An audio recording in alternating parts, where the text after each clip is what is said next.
Here comes Zahara the zebra at Kowiachobee. You gonna come over and say hello, sweetheart? How often do you get to pet a zebra? Hi, baby. Hi. Hello. She is just beautiful.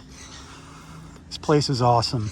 It's all about education and conservation, interaction, hands-on with a lot of the animals out here. Obviously not the big cats. But Zahara, she can be moody sometimes. She's being a good girl right now. Yes, she is. She's being a good girl. Yeah. Sounds just like a horse, huh? She knows she's going to be getting some treats here. There's a group coming through in a little while. Hey, if you want to see Zahara and her friends out of Kowiachobee, message the preserve on Facebook. Make an appointment. That's the only way you're going to get out here.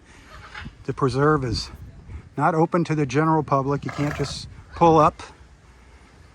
We also need help, volunteers. There's a ton of work to do out here. Grass mowing is a big thing in the summertime. Hey, Zahara. Cleaning cages, enclosures, grooming the mini horses, feeding the animals, construction work, you name it. The list goes on and on. It's just like a farm. No holidays on a farm. Right, Zahara? Right? Right? No holidays on a farm.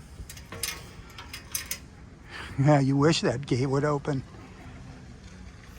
Hey, thanks for watching. Be sure to follow Kowiachobee on Facebook. God bless. God bless. Rob here for Southwest Florida Television. Nice look at a zebra's butt. We end with the end.